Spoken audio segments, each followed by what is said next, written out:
Governor's Island spans just 172 acres tiny by city standards. This is Castle Williams, among the very first forts ever built in the United States. Scattered across the island are about 5 million square feet of abandoned buildings. One particular structure is so long, it matches the height of the Chrysler Building if tipped on its side. And it doesn't stop there, the buildings keep stretching on, connected in a massive network. What makes it even more fascinating is that much of this land wasn't originally here.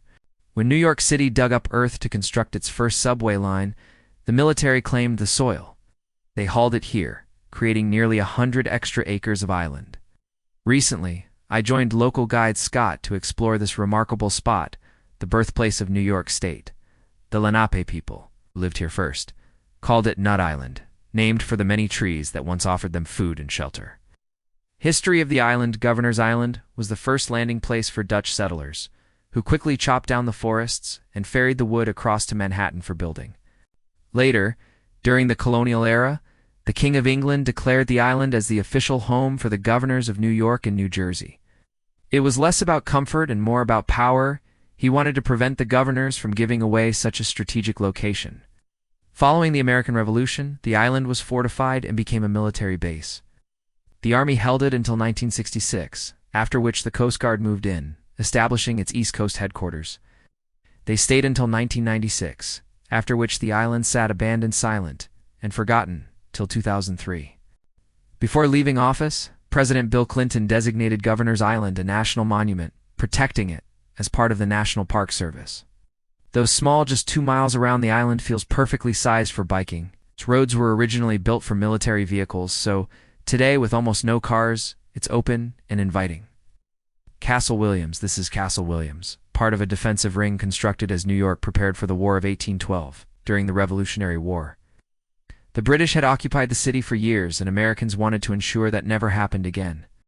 Several forts were built, including the base that later became the pedestal of the Statue of Liberty. Castle Williams itself is named for John Williams, the first chief of the U.S. Army Corps of Engineers. Unlike most forts of its time, this one was round. That design was revolutionary. Cannonballs would strike the curved walls and glance away instead of smashing directly into flat surfaces. Along its walls, cannons were mounted in circular openings, able to rotate and fire in nearly every direction, giving full command of New York Harbor. Later, troops passed through Castle Williams for training and deployment during both World War I and World War II. The island even had a small airstrip famous as the site where aviation pioneer Wilbur Wright completed one of his daring early flights. Wilbur Wright's historic flight on this very island, aviation history was made. Wilbur Wright himself completed one of the first successful overwater flights right here.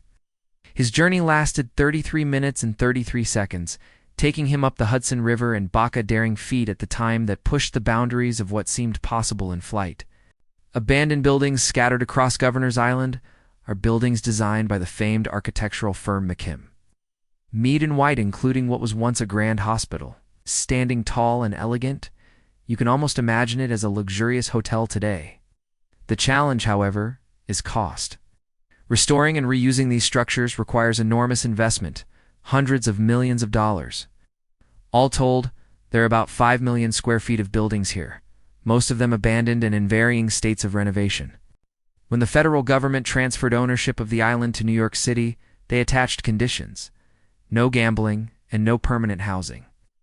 The goal was to preserve it as a public space for everyone, not a playground for the wealthy, and not, like Roosevelt Island in darker times, a dumping ground for society's unwanted.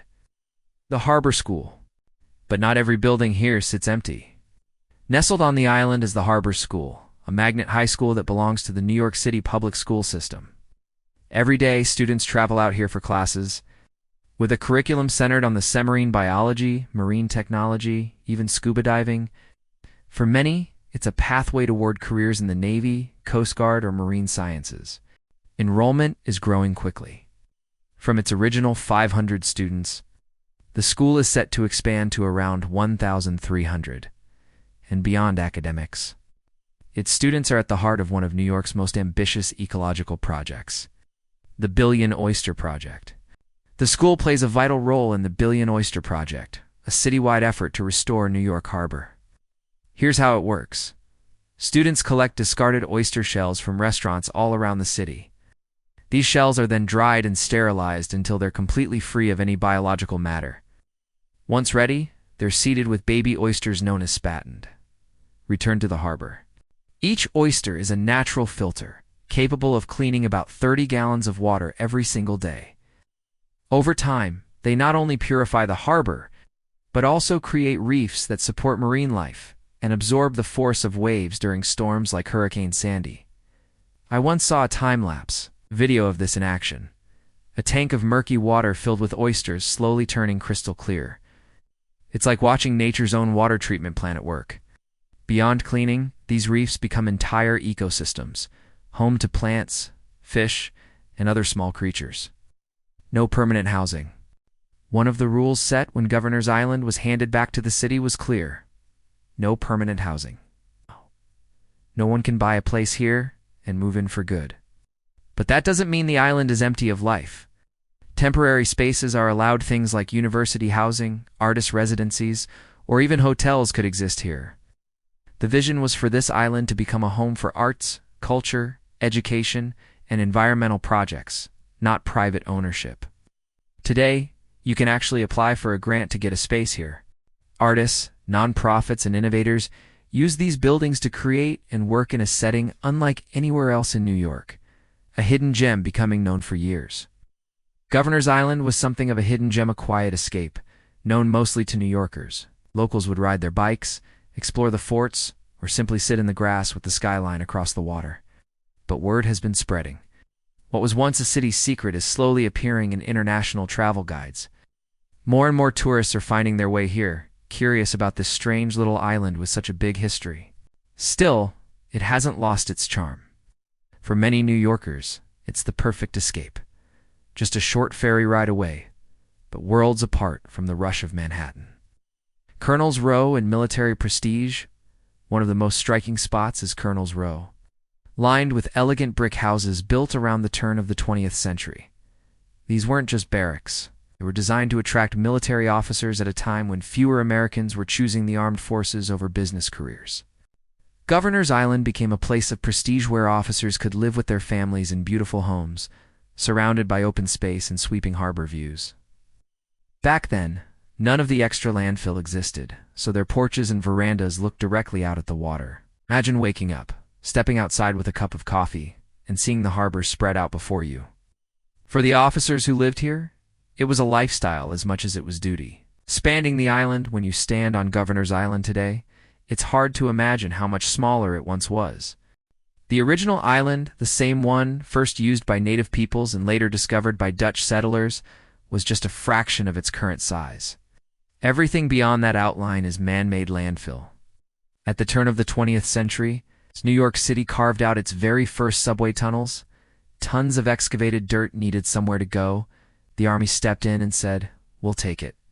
That dirt was hauled here and dumped into the harbor, creating nearly 100 new acres of land. What was once a small island suddenly expanded into the massive military base it became. Massive Liggett Hall. One of the most striking reminders of that military era still towers here today.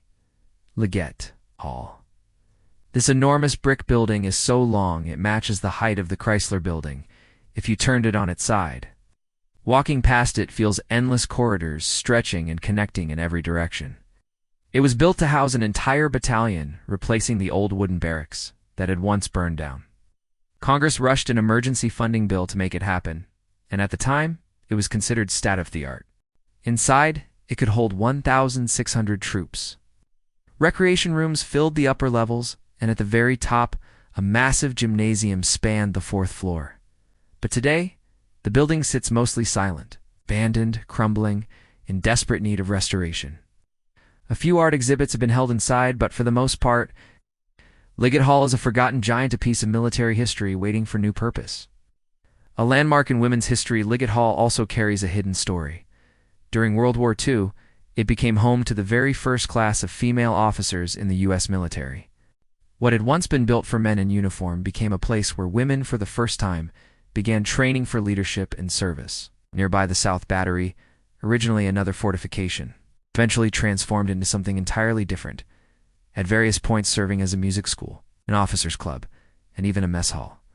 St. Cornelius Church, and then there's St. Cornelius Chapel, a small but beautiful piece of architecture connected to Manhattan's historic Trinity Church. Inside, the stained glass still glows with color and the space feels timeless. It hasn't hosted regular services in years. There are too few permanent residents for that, but step inside and you can feel its quiet dignity.